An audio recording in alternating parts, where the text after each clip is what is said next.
நான் அதை உங்களுக்கு தரேன். ஆனால் இதில் எனக்கு என்ன கிடைக்கும்? மூர்த்தி ரொம்பவே அமைதியாக கேட்டான். அவனுடைய குரல் கூட மாறவில்லை. மூர்த்தியின் கேள்விக்கு உடனே பதில் சொல்லாமல் அவனை அமைதியாக பார்த்த ஹரிஷ், தான் நினைத்தது போல மூர்த்தி சிவபாலன் குடும்பத்திற்கு அவ்வளவு விசுவாசமாக எல்லாம் இல்லை என்பதை சடனாக உணர்ந்து கொண்டான். அவன் இந்த குழப்பத்திலிருந்து வெளியே வர ஒரு பாதுகாப்பான வழியை தேடிக்கொண்டிருந்தான் என்பது புரிந்தது. இப்போ நீ என்ன மாதிரி சுச்சுவேஷனில் இருக்கேன்னு உனக்கு ஞாபகம் இருக்கா? உண்மையில் நீ என்கிட்ட பேச்சுவார்த்தை நடத்துகிற நிலைமையிலலாம் இல்லை. ஹரிஷ் அவனிடம் கொஞ்சம் முரட்டுத்தனமாகவே பேசினான். ஆனால் என்கிட்ட இருந்து உங்களுக்கு கிடைக்க போகிறது சிவபாலன் குடும்பத்தோட ட்ரக்ஸ் பிஸ்னஸ் பற்றின டீட்டெயில்ஸ் மட்டும் இல்லை, பழங்கால கலைப்பொருட்களை அவங்க எப்படி கள்ளத்தனமாக மார்க்கெட்டில் விற்கிறாங்க அப்படிங்கிறத பற்றின டீட்டெயில்ஸ் கூட என்னால் உங்களுக்கு தர முடியும். அது இன்னுமே உங்களுக்கு யூஸ்ஃபுல்லாக இருக்கும் என்றான் மூர்த்தி. அவனுக்கு ஹரிஷிடம் பேரம் பேசுவதன் மூலம் எதையாவது வாங்க முடியும் என்ற நம்பிக்கை இருந்தது. அதனால் அவசரப்படாமல் நிதானமாக தொடர்ந்தான். உண்மை சொல்லணும்னா என்னோட தேவை ரொம்ப சிம்பிள். நான் நிம்மதியாக வாழணும்னு ஆசைப்பட்றேன். அதுக்கு எனக்கு போதுமான அளவு பணம் தேவை. அப்போ தான் என் ஒய்ஃப் அப்புறம் குழந்தையோட நான் சந்தோஷமாகவும் நிம்மதியாகவும் வாழ முடியும். மூர்த்தி தன்னுடைய விருப்பத்தை வெளிப்படையாக கூற, பணம் ஒரு மேட்டரே இல்லை, ஆனால் நான் இதுக்காக ஒன்றை நம்பணும். ஒருவேளை நீ என்கிட்ட பொய் சொன்னால் என்ன பண்ணுறது? ஹரிஷ் மிக தெளிவாக பேசினான். நீங்கள் என்ன சொல்ல வரீங்கன்னு எனக்கு புரியுது.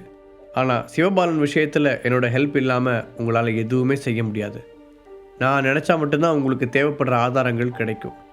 மூர்த்தி கொஞ்சம் உற்சாகமாக சொல்ல, அங்கே தான் நீ தப்பு பண்ணுற. உன்னோட ஹெல்ப் இல்லாமல் கூட என்னால் சிவபாலன் ஃபேமிலியை அழிக்க முடியும். என்ன, அதுக்கு நான் வேற ஒரு வழியை கண்டுபிடிக்கணும். அப்புறம் இன்னொரு விஷயத்தை கூட உங்ககிட்ட சொல்லணும். எனக்கு இந்த மாதிரி இன்னொருத்தர் என்னை மிரட்டுறது சுத்தமாக பிடிக்காது. அதே மாதிரி ஒருத்தர் தான் கிட்ட இருக்கிற பவரை வச்சு என்னை இன்சல்ட் பண்ணுறதையோ பிளாக்மெயில் பண்ணுறதையோ நான் எப்பவும் விரும்ப மாட்டேன். ஹரிஷ் கண்டிப்பான குரலில் கூறினான். அந்த இரவு வேகமாக கடந்தது. ஹரிஷுக்கும் மூர்த்திக்கும் இடையில் நடந்த பேச்சுவார்த்தையின் முடிவு என்னவென்று யாருக்கும் தெரியாது. அடுத்த நாள் காலை மணிவேலையும் பாலாவையும் அழைத்த ஹரிஷ் சில விஷயங்களை ரகசியமாக பேசினான். அடுத்தடுத்த நிகழ்வுகள் வேகமாக நடக்க சிவபாலனின் பிஸ்னஸ்கள் அனைத்தும் மணிவேல் குடும்பம் மற்றும் கணபதியின் குடும்பத்தின் மூலம் தாக்கப்பட்டது. பிஸ்னஸ் உலகம் இதை பற்றி தீவிரமாக பேசத் தொடங்கியது.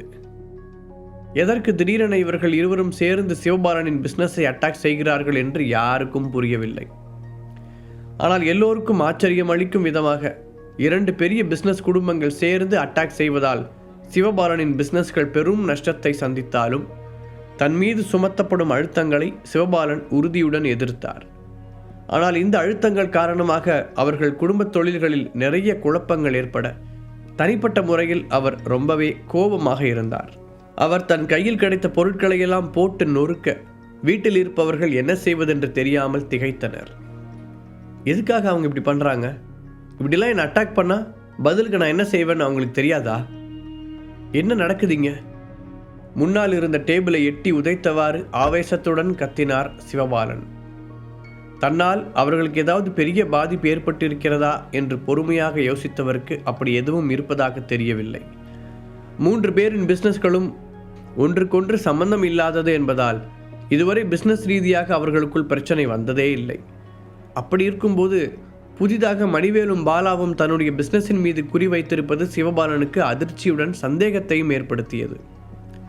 அந்த ஹாலில் இருந்த வேலைக்காரர்கள் சிவபாலனின் கோபத்தை கண்டு நடுங்கினார்கள். ரொம்ப நேரம் இப்படியே கழிய ஒரு வழியாக அங்கிருந்த சேரில் உட்கார்ந்த சிவபாலனுக்கு கோபத்தில் மூச்சு வாங்கியது. சார், ஒருவேளை நம்ம பிஸ்னஸ் பற்றின டீட்டெயில்ஸ் எல்லாத்தையும் அவங்க மூர்த்தி கிட்டேருந்து வாங்கியிருப்பாங்களோ? சிவபாலனின் புதிய அசிஸ்டண்ட் அவரிடம் கேட்டான். அவனும் ரொம்ப நாட்களாக அவரிடம் வேலை செய்பவன் தான்.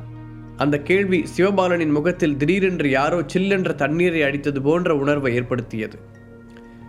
சட்டென தன் உணர்வுகளை கட்டுக்குள் கொண்டு வந்த அவர் அதில் இருக்கும் சாத்தியம் பற்றி அமைதியாக யோசிக்கத் தொடங்கினார். மூர்த்தி பல வருஷங்களாக அவரிடம் அசிஸ்டண்டாக இருந்தவன். அவருடைய பிஸ்னஸின் ஆழமான சீக்ரெட்ஸ்களை பற்றி மூர்த்திக்கு நன்றாகவே தெரிந்திருந்தது. ஆனால் அவனிடம் அதற்கான ஆதாரங்கள் எதுவும் இருக்க வாய்ப்பில்லை. அந்த தைரியத்தில் தான் மூர்த்தியை பலிகடாவாக்கி ஹரிஷிடம் ஒப்படைத்தார். ஆனால் இப்போது நடப்பதை பார்த்தால் அவருக்கு தன் முடிவின் மீது முதன்முறையாக சந்தேகம் வந்தது. வேகமாக தன் ஆட்களிடம் திரும்பிய அவர், மணிவேல் வீட்டுக்குள்ளே போகிறதுக்கு யாரையாவது ஏற்பாடு பண்ணுங்க. மூர்த்தி அவங்கக்கிட்ட எல்லா உண்மையும் உளறதுக்கு முன்னாடி அவனை முடிக்கணும் என்று உத்தரவிட, ஓகே சார் என்றபடி அந்த அடியாட்கள் ரூமை விட்டு வெளியேறினார்கள். தன் வீட்டில் நடந்த எல்லாவற்றையும் அந்த ஹாலின் ஜன்னல் வழியாக நின்று பார்த்து கொண்டிருந்தான் புனித். சிவபாலன் அவன் இருக்கும் பக்கம் திரும்புவது போல தெரியவும் வேகமாக தன்னை மறைத்தவன் அவன் அப்பா பேசியதை பற்றி எல்லாம் ரொம்ப நேரம் யோசித்து பார்த்து கொண்டிருந்தான். ஃபைனலாக அவன் மனதில் ஒரு முடிவு வந்தவுடன் அங்கிருந்து விலகியவன் நேராக வாசலுக்கு வந்து அந்த வீட்டின் கேட்டை தாண்டி வெளியே வந்தான். அன்றைக்கு காலையில் அப்போதுதான் எழுந்த ஹரிஷ் சிவபாலனின் பிஸ்னஸ்கள் வாங்கிய அடியை பற்றி தெரிந்தவுடன் கொஞ்சம் நல்ல மனநிலையில் இருந்தான். அதே உற்சாகத்துடன் ரூமை விட்டு வெளியில் வந்தவன் சாப்பிடுவதற்காக டைனிங் ஹாலுக்குள் நுழைந்தான். அங்கே ஏற்கனவே யமுனா, ஷோபா, கிருபா என்று 3 பேரும் உட்கார்ந்து சாப்பிட்டு கொண்டிருக்க ஹரிஷ் அவர்களை பார்த்து பொதுவாக சிரித்தான். யமுனாவும் ஷோபாவும் பதிலுக்கு சிரிக்க வழக்கம் போல கிருபா முகத்தை திருப்பிக் கொண்டாள். எங்கே அப்பாவை காணோம்? ஹரிஷ் யமுனாவை பார்த்து கேட்க, அவர் எங்களுக்கு தான் அப்பா, உனக்கு இல்லை, கிருபா வெடுக்கென்று சொன்னாள். கிருபா என்ன பேசிகிட்டு இருக்க என ஷோபாவும் யமுனாவும் ஒரே நேரத்தில் கத்த, கிருபா அதற்கு மேல் எதுவும் பேசவில்லை. அவர் பிஸ்னஸ் விஷயமா வெளியே போயிருக்காரு, நீ வந்து சாப்பிடுப்பா. யமுனா அவனை அன்புடன் அழைத்தாள். அவள் கேட்டுக்கொண்டதுக்காக ரேடியன்ஸின் மெம்பர்களை அழைத்து வந்து மலையில் இருந்த கொள்ளைக்காரர்கள் மொத்தத்தையும் ஹரிஷ் அடக்கியதால் அவன் மீது இப்போது அவள் உண்மையாகவே அக்கறை காட்டினாள். அது மட்டும் இல்லாமல் ஊரே ஹீரோவாக கொண்டாடும் ஒருவனை தங்கள் குடும்பத்தைச் சேர்ந்தவன் என்று சொல்லிக் கொள்வதில் அவளுக்கும் பெருமையாகத்தான் இருந்தது. அதனால் அவள் அதற்கு முன்னால் ஹரிஷை பற்றி நினைத்ததையெல்லாம் ஒதுக்கி வைத்துவிட்டு அவருடன் முடிந்தவரை அன்பாக பழகினாள். அவள் சொன்னவுடன் ஹரிஷும் சரி என்று சாப்பிட வந்து உட்கார்ந்தான். அவன் முதல் வாய் தோசையை எடுத்து வாயில் வைக்கப் போன போது சரியாக ஃபோன் அடிக்க அதை அப்படியே தட்டில் போட்டுவிட்டு ஃபோனை எடுத்துக்கொண்டு வெளியில் வந்தான். என்ன விஷயம் ஸ்ரீதர்? அவ்வளவு நேரம் இருந்த சாதாரண குரலைப் போல் அல்லாமல் இப்போது ஹரிஷின் குரலில் இயல்பாகவே ஒரு கம்பீரம் வந்திருந்தது. அவன் ரேடியன்ஸின் தலைவனாக மாறியிருந்தான். மாஸ்டர், நீங்க இப்போ ஒரு பெரிய ஆபத்தில் இருக்கீங்க. மெரிட்ஸ்ல இருந்து கேசவன், அப்புறம் ஹெர்பலிஸ்ட் சொசைட்டில இருந்து நதியான 2 பேருமே உங்களை தேடி இங்கே வந்திருக்காங்க என பதட்டத்துடன் அவனுக்கு பதில் சொன்னான் ஸ்ரீதர். உண்மையில் அவனுக்கு இந்த அழுத்தத்தை சமாளிப்பது ரொம்பவே கஷ்டமாக இருந்தது. அவர்கள் இருவருமே மிகவும் சக்தி வாய்ந்த தலைவர்கள் மற்றும் புத்திசாலிகள் வேறு என்பதால் அவர்களுடன் பேசும்போது ஸ்ரீதர் ரொம்பவே கவனமாக இருக்க வேண்டியிருந்தது. அவன் எதேச்சையாக ஏதாவது தவறாக சொல்லிவிட்டால் கூட அது ஹரிஷுக்கு மிகப்பெரிய பாதிப்பை ஏற்படுத்தும். இதையெல்லாம் யோசித்துதான் அவன் அவசரமாக ஹரிஷுக்கு அழைத்தான். அவங்க எதுக்காக என்ன தேடுறாங்க? ஹரிஷ் குழப்பத்துடன் கேட்டான். நதியா அங்கு சென்றதில் கூட ஒரு லாஜிக் இருந்தது. ஹரிஷ் தான் ரேடியன்ஸை பற்றி அவளுக்கு சொன்னான். அட்ரஸை கூட அவன்தான் கொடுத்தான். ஆனால் கேசவன் எதற்காக அவனை தேடுகிறார்? அவனுக்கு அந்த விஷயம்தான் புரியவில்லை. ஒருவேளை அவருக்கு மிரியட்ஸில் இருக்க விருப்பம் இல்லாமல் ரேடியன்ஸில் ஜாயின் பண்ண வந்திருப்பாரோ? ஆனால் அது சரியாக வராதே. ஹரிஷின் கற்பனை குதிரை தறிக்கெட்டு ஓடியது. கேசவன் கொண்டு வந்த லெட்டர் விஷயத்தை பற்றி செந்தில் ஸ்ரீதரிடம் சொல்ல மறந்து விட்டதால் அவனுக்கும் அதை பற்றி தெரியவில்லை. சரி, அவங்க 2 பேரையும் அங்கேயே வெயிட் பண்ண சொல்லுங்கள். அப்படியே அவங்கள நல்லபடியாக கவனிச்சுக்கோங்க. அவங்க எந்த பிரச்சனையும் செய்யாத வரைக்கும் நீங்கள் அவங்கள ரொம்ப கண்ட்ரோல் பண்ண ட்ரை பண்ண வேண்டாம். ஹரிஷ் அமைதியாக ஸ்ரீதருக்கு எடுத்து கூறினான். ஓகே மாஸ்டர் என்று ஸ்ரீதர் ஒரு நிமிடம் தயங்கினான். என்னாச்சு ஸ்ரீதர்? ஹரிஷ் மறுபடியும் கேட்க, அது சந்தனா மேமையும் அக்ஷராவையும் எங்களால் காப்பாற்ற முடியல. அங்கே நாங்கள் போகிறதுக்கு முன்னாடியே அவங்களோட இடத்த சேஞ்ச் பண்ணிட்டாங்க. நாங்கள் அங்கே போய் சேர்ந்தப்போ சில அடியாளுங்க மட்டும் தான் இருந்தாங்க. ஸ்ரீதர் சங்கடத்துடன் கூறினான். அதை கேட்டு ஹரிஷ் கோபப்படுவானோ என்று அவனுக்குள் ஒரு பயமும் இருந்தது. ஆனால் ஹரிஷோ ரொம்ப அமைதியாக இருந்தான். சரி, எனக்கு புரியுது. நீங்கள் சென்னையில் அவங்கள தேடிக்கிட்டே இருங்க, அதை மட்டும் விட்டுறாதீங்க. கண்டிப்பாக நம்மளால் அவங்கள கூடிய சீக்கிரம் காப்பாற்ற முடியும் என்று ஸ்ரீதருக்கு ஆறுதல் அளிக்கும் விதமாக பேசினார். மாஸ்டர், நீங்கள் நல்லா தானே இருக்கீங்க? உங்களுக்கு எதுவும் பிரச்சனை இல்லையே? ஏன்னா நீங்கள் எதிர்பார்த்த முடிவு இது இல்லைன்னு எனக்கு நல்லாவே தெரியும். ஸ்ரீதர் சந்தேகத்துடன் கேட்டான். நீ என்னை தப்பாக புரிஞ்சுக்கிட்ட ஸ்ரீதர். இதுக்காக நான் யாரையும் குறை சொல்ல முடியாது. எப்படியும் நீ உன்னோட ஃபுல் எஃபர்ட்ஸையும் போட்டு தான் தேடி இருப்பேன்னு எனக்கு தெரியும். அதனால் உன்னை நீயே தாழ்வாக நினச்சிக்காது. அடுத்த டைம் இன்னும் கொஞ்சம் கவனமாக மட்டும் இரு. ஏன்னா நம்மளோட எதிரி நிச்சயமாக ஒரு சாதாரண ஆள் கிடையாது. ஹரிஷ் நிதானமாக விளக்கினான். மோகன் குடும்பத்தை பற்றி இப்போது அவனிடம் சொல்லி ஸ்ரீதரையும் பதட்டத்துக்கு உள்ளாக்க அவன் விரும்பவில்லை. அதனால் முடிந்தவரை சாதாரணமாக பேசிவிட்டே போனை வைத்தான். அப்போது திடீரென அந்த வீட்டிற்குள் இருந்து ஒரு பயங்கரமான அலறல் சத்தம் கேட்டது. அதை கேட்டதும் ஹரிஷ் என்னவோ ஏதோ என்று பதறி அடித்து உள்ளே ஓட, அம்மா என்னமாச்சு உங்களுக்கு? ஏன் எங்களை இப்படி பயமுறுத்துறீங்க என்று கிருபா கதறிக்கொண்டிருந்தாள். இன்னொரு பக்கம் ஷோபாவோ, என்ன எல்லாரும் சும்மா வேடிக்கை பார்த்து நிற்கிறீங்க, உடனே ஆம்புலன்ஸுக்கு கால் பண்ணுங்க என அங்கிருந்த வேலையாட்களை பார்த்து பதற்றத்துடன் சொன்னாள். இந்த சத்தங்களை கேட்டுக்கொண்டே உள்ளே வந்த ஹரிஷ் அங்கே இருந்த நிலைமையை பார்த்து அதிர்ச்சி அடைந்தான்.